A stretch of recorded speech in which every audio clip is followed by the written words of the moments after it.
ಈ ದಿನ ಪಟ್ಟನಾಯಕನಹಳ್ಳಿ ಪೊಲೀಸ್ ಠಾಣಾ ವ್ಯಾಪ್ತಿಯಲ್ಲಿ ರಂಜಾನ್ ಹಬ್ಬದ ಪ್ರಯುಕ್ತ ಏನು ಒಂದು ಸಭೆ ಸೇರಿದ್ದೀವಿ. ಇದರಲ್ಲಿ ಏನಿಲ್ಲ, ಇದರಲ್ಲಿ ಎಲ್ಲ ಸೌಹಾರ್ದಯುತವಾಗಿ ಮಾಡ್ಕೊಂಡು ಹೋಗ್ಬೇಕಷ್ಟೆ. ನಿಮ್ಮ ಕಡೆಯಿಂದ ಏನು ನಮಗೆ ನಿರೀಕ್ಷೆ ಇದೆ, ಎಲ್ಲ ನಾವು ಯಾವುದೇ ರೀತಿ ತೊಂದರೆ ಇಲ್ಲದೆ ರಕ್ಷಣೆ ಎಲ್ಲ ಕಡೆ ಸೂಕ್ತ ಭದ್ರತೆ ಒದಗಿಸಲಾಗುತ್ತೆ. ನಿಮ್ಗೆ ಇನ್ನೂ ಏನಾರ ವಿಶೇಷವಾಗಿ ಇದು ಬೇಕು ಅಂತಂದ್ರೆ ಖಂಡಿತ ಇವಾಗಲೇ ಆದರೂ ಕೇಳ್ಬೋದು, ಅಥವಾ ಸಾಮಾನ್ಯ ನನ್ನ ಫೋನ್ ನಂಬರ್ ಇಲ್ಲೆಲ್ಲ ಇದೆ, ಬರೆದಿದ್ದಾರೆ, ಯಾವಾಗ ಬೇಕಾದ್ರೂ ಮಾತಾಡ್ಬೋದು. ಬರೀ ಹಬ್ಬದ ವಿಚಾರಕ್ಕಷ್ಟೇ ಬಂದಿದ್ದೀವಿ ಅಂತ ತಿಳ್ಕೊಬೇಡ್ರಿ. ಬೇರೆ ಏನೇ ಸಮಸ್ಯೆ ಇದ್ರೂ ಬೇಕಾದ್ರೆ ಫೋನ್ ಮಾಡ್ಬೋದು, ತಿಳಿಸ್ಬೋದು ನಮಗೆ. ಸರಿನಾ? ಇದೊಂದು ಬಿಟ್ಟು ನೆಕ್ಸ್ಟು ಇಲ್ಲಿ ಸ್ವಲ್ಪ ಈ ವ್ಯಾಪ್ತಿಲೆಲ್ಲ ಹೆಲ್ಮೆಟ್ ಅದು ಇದು ಹಾಕೊಂಡು ಓಡಾಡೋದು ಭಾಳ ಅಪಘಾತಗಳೆಲ್ಲ ಆಗ್ತಾ ಇದ್ದಾವೆ. ಈ ಒಂದು ಕಾರ್ಯಕ್ರಮದಲ್ಲಿ ನಾನು ಅದನ್ನು ನೆನೆಸ್ತಾ, ದಯವಿಟ್ಟು ಎಲ್ಲರೂ ಹೆಲ್ಮೆಟ್ ಧರಿಸಿ, ಕಡ್ಡಾಯವಾಗಿ DL ಇನ್ಶೂರೆನ್ಸ್ ಇಟ್ಕೊಳ್ಳಿ. ಆಕ್ಸಿಡೆಂಟ್ ಆಗ್ಬಿಟ್ರೆ DL ಇನ್ಶೂರೆನ್ಸ್ ಇಲ್ಲ ಅಂದ್ರೆ ನಿಮ್ಗೆ ಯಾರಿಗೂ ಏನು 5 ಪೈಸೆ ಬರಲ್ಲ. ಅದರಿಂದ ಒಂದು ಮಾತು ಹೇಳ್ತಾ, ನೀವೇನಾದ್ರು ಹೇಳೋದಿದ್ರೆ ಹೇಳಿ, ನಾನು ಸಾವಧಾನವಾಗಿ ಕೇಳಿಸ್ಕೊಂತೀನಿ. ಏನಿಲ್ಲ ಹಂಗಂದ್ರೆ ಎಲ್ರಿಗೂ ಅಡ್ವಾನ್ಸ್ ಆಗಿ ರಂಜಾನ್ ಹಬ್ಬದ ಶುಭಾಶಯಗಳು. ಭಗವಂತ ನಿಮ್ಗೆಲ್ಲ ಚೆನ್ನಾಗಿಟ್ಟಿರ್ಲಿ, ಆಯುಷ್ಯ ಆರೋಗ್ಯ ಮಳೆ ಬೆಳೆ ಎಲ್ಲ ಚೆನ್ನಾಗಾಗ್ಲಿ. ನಿಮ್ಗೆ ನಡೆಸ್ತಿರೋ ಕೆಲಸದಲ್ಲೆಲ್ಲ ನಿಮ್ಗೆ ಯಶಸ್ಸು ಸಿಗಲಿ ಅಂತ ದೇವರಲ್ಲಿ ಪ್ರಾರ್ಥಿಸ್ತಾ, ಆಯ್ತು ಎಲ್ಲರೂ ನಿಮಗೂ ಕೂಡ ಯುಗಾದಿ ಹಬ್ಬದ ಶುಭಾಶಯಗಳು. ಏನು ಯುಗಾದಿಗೆ ಏನಂತ ಇದ್ದೀರ? ಯುಗಾದಿನಲ್ಲಿ ಮನೆ ಹಾರಕ್ಕೆ ಪೂಜೆ ಮಾಡ್ಕೊಂತೀರಾ, ಹೋಳಿಗೆ ಮಾಡ್ಕೊಂತೀರ, ನಾವು ಅದನ್ನೇ ಮಾಡ್ತೀವಿ ಅಲ್ವಾ? ಏನು ವಿಶೇಷ ಇರಲ್ಲ.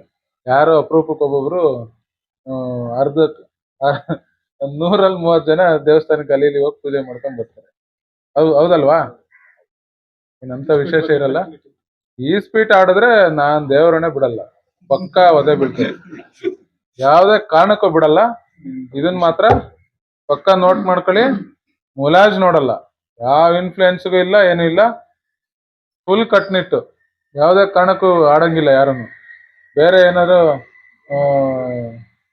ಮೂವಿ ನೋಡಿ ಅಥವಾ ಮನೆಯಲ್ಲಿ ಏನಾರ ಆಟ ಆಡಿ, ಗೇಮ್ಸ್ ಆಡಿ, ಕ್ರಿಕೆಟ್ ಆಡಿ, ಇನ್ನೊಂದು ಮತ್ತೊಂದು ಏನ್ ಬೇಕಾದ್ರೆ ಮಾಡಿ, ಈ ಸ್ಪೀಟ್ ಅವೆಲ್ಲ ಆಡಿ ಹಣ ಕಳ್ಕೊಬೇಡಿ, ಗೊತ್ತಾಯ್ತಾ? ತುಂಬಾ ಸ್ಟ್ರಿಕ್ಟ್. ಇನ್ನು ನೀವು ಅದಕ್ಕೆಲ್ಲ ಮೈಕೆಲ್ಲ ಅನ್ನೊಂದ್ಸಲ ಮಾಡಿಸ್ತಿರಲ್ವಾ? ಈ ಸ್ಪೀಟು ನಾಟಕ ಅಂತದಿಂತದಕ್ಕೆಲ್ಲ ಯಾವುದೇ ಕಾರಣಕ್ಕೂ ಹೋಗ್ಬೇಡ್ರಿ ಯಾರನ್ನು. ಅದೇ ದುಡ್ಡು ಬೇಕಾದ್ರೆ ಮಕ್ಳು ಮರಿಗೆ ವಿದ್ಯಾಭ್ಯಾಸ ಕೊಡಿ, ಓದಿಸ್ರಿ ಚೆನ್ನಾಗೆ, ಯಾವ್ದಾರ ಒಂದು ಬುಕ್ಸ್ ಕೊಡ್ಸ್ರಿ. PUC ಡಿಗ್ರಿ ಆಗಿರೋರಿಗೆ ಈಗೆಲ್ಲ ಪೊಲೀಸ್ ಇಲಾಖೆಯಲ್ಲಿ ಕಾಲ್ ಮಾಡಿದ್ದಾರೆ, ಕಾನ್ಸ್ಟೇಬಲ್ ಎಕ್ಸಾಮ್ ಎಲ್ಲ ಕಾಲ್ ಮಾಡಿದ್ದಾರೆ, ಕಳಿಸಿ ಓದ್ಲಿ, ಎಲ್ಲ ಜಾಬ್ ತಗೊಂಡ್ಲಿ. ಈ ಭಾಗ ಮೊದ್ಲೇ ನೀರಾವರಿ ಇಲ್ಲ, ಬಯಲ್ಸೀಮೆ ಪ್ರದೇಶ. ಇಲ್ಲೆಲ್ಲ ಯಾಕೆ ಈ ಸ್ಪೀಟ್ ಆಡ್ಬಿಟ್ಟು ಅಥವಾ ಎಣ್ಣೆ ಕುಡಿದ್ಬಿಟ್ಟು ಎಲ್ಲ ಹಾಳಾಗ್ತೀರಾ? ಎರಡನ್ನೂ ಇದು ಮಾಡ್ಬೇಡ್ರಿ, ಗೊತ್ತಾಯ್ತಾ? ಎಲ್ರಿಗೂ ಪ್ರತಿಯೊಬ್ಬರಿಗೂ ಕೂಡ ಯುಗಾದಿ ಮತ್ತೆ ರಂಜಾನ್ 2 ಹಬ್ಬಕ್ಕೆ ಶುಭಾಶಯ.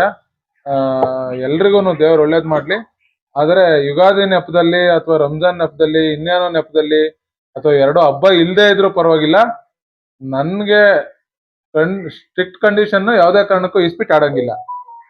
ಮತ್ತೆ ಆ ಥರದ್ದೇನೋ ಮಾಹಿತಿ ಬಂದ್ರೆ ಪಕ್ಕ ರೈಡ್ ಮಾಡ್ತೀವಿ, ರೈಡ್ ಮಾಡಿ ಹಿಡ್ಕೊಂಬಂದ್ರೆ ಯಾವುದೇ ಕಾರಣಕ್ಕೂ ಬಿಡಲ್ಲ, ಕೇಸ್ ಹಾಕ್ತೀವಿ, ಕೋರ್ಟ್ ಮುಂದೆ ಪ್ರೊಡ್ಯೂಸ್ ಮಾಡೇ ಮಾಡ್ತೀವಿ. ಸರಿನಾ? ದಯವಿಟ್ಟು ಆ ಥರ ಆಡಬೇಡಿ. ನಾವೇನ್ ಹೇಳ್ತೀವಿ ಇದನ್ನ ಇನ್ನೂ ನೀವು 100 ಜನಕ್ಕೆ, ಒಬ್ಬೊಬ್ರು 100 ಜನಕ್ಕೆ ಕೇಳ್ಬೇಕು ಹೋಗಿ, ತಿಳಿತಾ? ಬೇರೆ ನಿಮ್ಗೆ ಏನಾರ ಬೇರೆ ತರದ ಪ್ರಾಬ್ಲಮ್ ಇದ್ರೆ ದಯವಿಟ್ಟು ನಾನು ಖಂಡಿತ ಹೆಲ್ಪ್ ಮಾಡ್ತೀನಿ. 24 ಗಂಟೆ ಯಾವಾಗ ಬೇಕಾದ್ರೂ ತೊಂದರೆ ಆದ್ರೆ ಹೆಲ್ಪ್ ಮಾಡ್ತೀವಿ. ಈ ತರದಕ್ಕೆಲ್ಲ ಬಂದ್ರೆ ನಾನು ಹೆಲ್ಪ್ ಮಾಡಲ್ಲ. ಈ ಸ್ಪೀಟ್ ಆಡಿದ್ಕೆ, ಮಟ್ಕಕ್ಕೆ, ಅಥವಾ ಎಣ್ಣೆ ಮಾರಿದ್ರಿ ಅಂತ ಬಂದ್ರೆ ಖಂಡಿತ ಹೆಲ್ಪ್ ಮಾಡಲ್ಲ. ದಯವಿಟ್ಟು ಬರಕ್ಕೂ ಹೋಗ್ಬೇಡ್ರಿ, ಯಾರನ್ನು ಫೋನ್ ಮಾಡ್ಸಕ್ಕೂ ಹೋಗ್ಬೇಡ್ರಿ. ಅದು ಬಿಟ್ಟು ಬೇರೆ ಏನೇ ಕಷ್ಟ ಇದ್ರೆ ಬನ್ನಿ. ಸ್ವಲ್ಪ ಈಗಾಗಲೇ ಹೇಳ್ದಂಗೆ ಹೆಚ್ಚೆಚ್ಚು ರೋಡೆಲ್ಲ ಚೆನ್ನಾಗಿದ್ದಾವೆ, ನಮ್ಮ ಶಿರಾ ಅಮರಾಪುರ ರೋಡ್ ಎಲ್ಲ ಚೆನ್ನಾಗಿದ್ದಾವೆ. ಸೊ ಭಾಳ ಸ್ಪೀಡಾಗಿ ಹೋಗೋದು, ಸ್ವಲ್ಪ ಹೆಲ್ಮೆಟ್ ಹಾಕದೆ ಹೋಗೋದು, ಏನು ಎಂಥದ್ದು ಸಂಚಾರ ನಿಯಮಗಳನ್ನ ಪಾಲಿಸದೆ ಹೋಗೋದು ಎಲ್ಲ ಮಾಡೋದ್ರಿಂದ ಆಕ್ಸಿಡೆಂಟ್ ಜಾಸ್ತಿ ಆಗ್ತವೆ. ಕೈ ಕಾಲು ಕಳ್ಕೊಂಡ್ರೆ, ಜೀವ ಕಳ್ಕೊಂಡ್ರೆ ಮತ್ತೆ ಬರಲ್ಲ. ಇದನ್ನ ಸ್ವಲ್ಪ ನಿಮ್ಮ ನೆರೆಹೊರೆಯವರಿಗೆ, ಬಂಧುಗಳಿಗೆ, ಸ್ನೇಹಿತರಿಗೆಲ್ಲ ತಿಳಿಸಿ, ಕಡ್ಡಾಯವಾಗಿ DL ಇಟ್ಕೊಳ್ಳಿ, ಇನ್ಶೂರೆನ್ಸ್ ಇಟ್ಕೊಳ್ಳಿ, ಹೆಲ್ಮೆಟ್ ಹಾಕೊಂಡು ಓಡಾಡಿಸಿ. ಬೇರೆ ಏನು ಗೂಡ್ಸ್ ವೆಹಿಕಲ್ಲು ಇಂಥದ್ರಲ್ಲೆಲ್ಲ ಸಂಚಾರ ಕಡಿಮೆ ಮಾಡಿ, ಆದಷ್ಟು ಅವಾಯ್ಡ್ ಮಾಡಿ. ಸರಿನಾ? ಇಷ್ಟು ಮಾತು ಹೇಳ್ತಾ, ನನಗೆ ಇಲ್ಲಿ ಬೇರೆ ಯಾವುದೋ ಕೇಸಿನ ನಿಮಿತ್ತ ಬಂದೆ, ಅದನ್ನ ಮುಂದುವರಿಸಬೇಕಾಗಿದೆ, ಹೊರಡ್ತೀನಿ. ಎಲ್ರಿಗೂ ನಮಸ್ಕಾರ. ರಂಜಾನ್ ಅಂತ ಫಿಕ್ಸ್ ಆಗಿದೆ. ಆ ಹಬ್ಬ ಟೈಮಲ್ಲಿ ಪಟಾಯಿಗಳಿಲ್ಲಂತೂ ಯಾವತ್ತೂ ಹಿಂದೂ ಮುಸ್ಲಿಂ ಗಲಾಟೆ ಆಗಿದಾಗ್ಲಿ ಅವ್ರ ಪಾಡಿಗೆ ಅವ್ರ ಹಬ್ಬ ಮಾಡ್ತಾರೆ, ನಿಮ್ ಪಾಡಿಗೆ ನೀವು ಹಬ್ಬ ಮಾಡ್ತೀರಿ, ಯಾವುದೇ ಆತರ ಆಗಿಲ್ಲ. ಮುಂದೇನು ಆಗೋದ್ ಬೇಡ, ಮುಂದೇನು ಆಗಲ್ಲ ಅಂತ ನಮ್ಗೆ ಭರವಸೆ ಇದೆ. ಯಾಕಂದ್ರೆ ಸುಮಾರು ಜನ ಬಂದಾಗೆಲ್ಲ ಮಾತಾಡ್ಸಿದೀವಿ, ಎಲ್ಲ ತುಂಬಾ ಒಳ್ಳೆ ಜನ. ಯಾರು ಆತರ ಏನೋ ತರಲೆ ಮಾಡೋರಾಗ್ಲಿ ಯಾರು ಏನಿಲ್ಲ.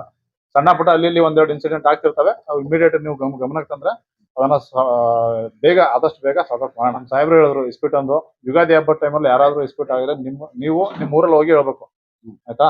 ಆ ಟೈಮಲ್ಲಿ ಏನಾದ್ರು ಆಡೋದು ಕಂಡು ಬಂದ್ರೆ ಸಿಕ್ಬಿದ್ರೆ ಮಾತ್ರ ಬಿಡಲ್ಲ ಅವತ್ತು. ಯಾವುದೇ ಊರಲ್ಲಾಗ್ಲಿ ಸರ್, ವರ್ಷಕ್ಕೊಂದಿನ ಒಂದ್ ದಿವಸ ಪರ್ಮಿಷನ್ ಕೊಡಿ, ಒಂದ್ ದಿವಸ ನಾವು ಆಡಕ್ ಬಿಡಿ, ಒಂದ್ ದಿವಸ ಎಂಜಾಯ್ ಮಾಡ್ತೀವಿ, ಬೆಂಗಳೂರಿಂದ ಬಂದಿರ್ತೀವಿ, ಎಷ್ಟೋ ವರ್ಷ ಪೂರ್ತಿ ಕೆಲಸ ಮಾಡ್ತೀವಿ, ಒಂದ್ ದಿವಸ ಮಾತ್ರ ಮಾಡ್ತೀವಿ, ಅದಕ್ಕೆ ಪರ್ಮಿಷನ್ ಕೊಡಿದ್ರೆ ಕೊಡಕ್ಕಾಗಲ್ಲ.